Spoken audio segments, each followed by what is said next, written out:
Communication and collaboration are the most important 21st century skills. This is because in order to get through life, you need to be able to get along with other people. And in order to get along with other people, you need to be able to communicate and collaborate.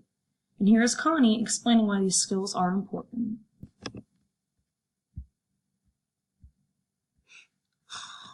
Hold on, maybe she doesn't want to talk today.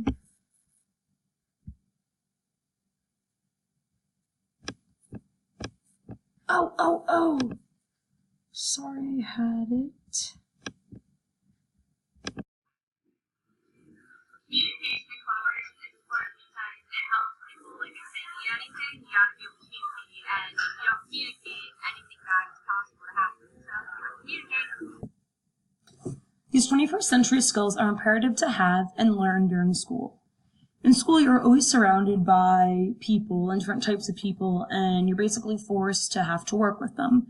And if you want things to run smoothly and you want to complete the task at hand, you need to be able to work through problems. And the way you work through problems is by talking them out. And here's Hannah explaining why these skills are important.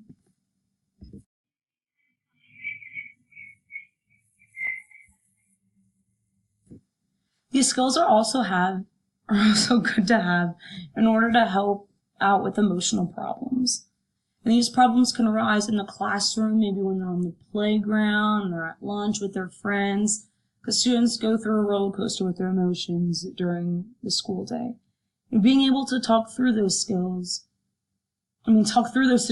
is a key skill to have in today's world, I think. And here is Bree to tell you why.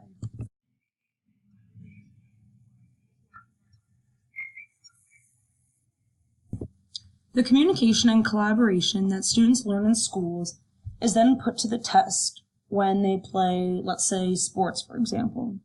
And they use the skills that they already know in order to reach the common goal of not letting the ball hit the floor in this example, which is volleyball. The communication skills are a little bit different in sports, so I have to teach them and show them how to communicate. And in these example videos, I'm going to point out a few spots where they show communication or lack communication. Here's the first one.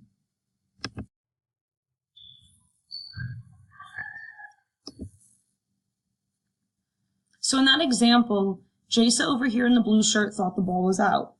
Now her teammate Summer here in the gray shirt went alongside and followed her to the line to show that the ball was out. And this is really important because the communication is an example of supporting one another. And this relates back to the classroom when you can support one another in the classroom by saying, I agree with that statement, or I think that's a good idea.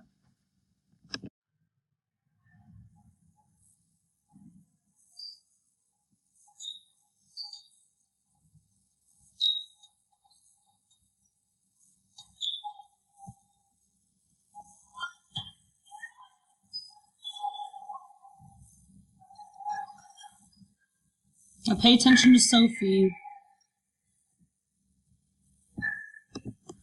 So right there, after the team scored a point, you can see how Sophie in the pink shirt was taking a couple seconds to collaborate with her team in the group huddle, just like someone would do in a school project. So here in sports, it's more visually seen, I guess, them all coming together after every single point, where in school, like, basically the collaboration is shown in the end project that is produced. This clip is a perfect example of what happens when you don't communicate.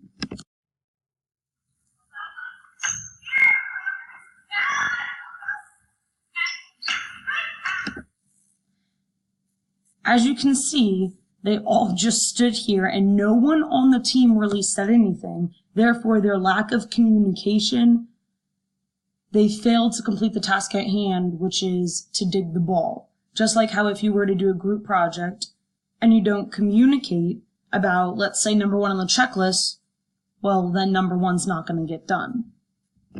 This clip is one of my favorites, and it makes me a happy coach. Pay attention to what this girl in the pink shirt does throughout the play, and as well as her teammates at the end.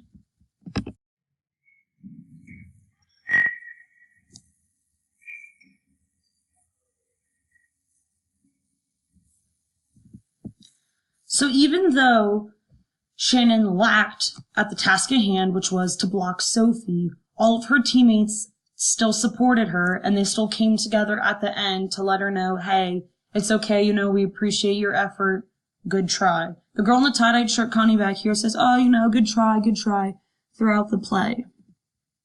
And I really like that because it's just like in group work at school, not every idea is going to work out, but the effort is what counts. And just like in volleyball, well, every time you go to block someone, it's not going to work out, but it's the effort that's what counts.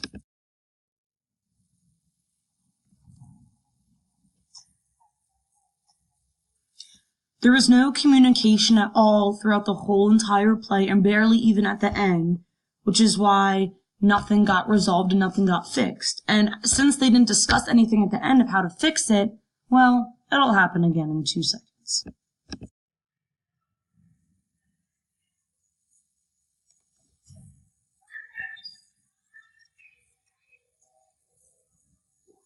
I think this clip is super important because it shows that if you don't discuss on how to fix things, you don't use communications, you can't even problem solve because nothing will get fixed at all.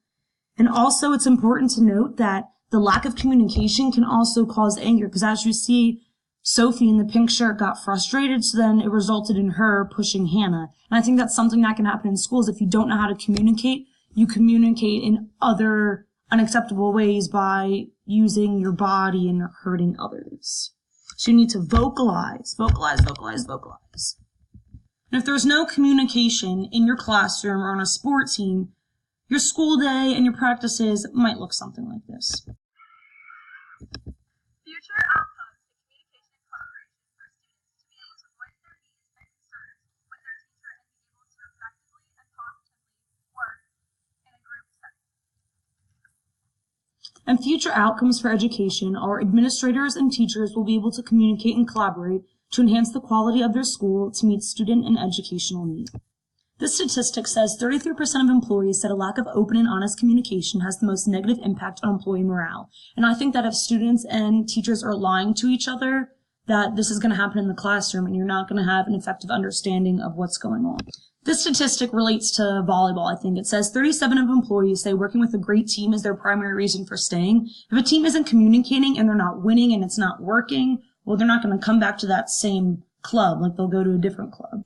And the best practices for teaching your students about communication and collaboration is to set an example, build trust and open communication, and have group activities and have group goals. Overall, communication and collaboration is the most important 21st century skills.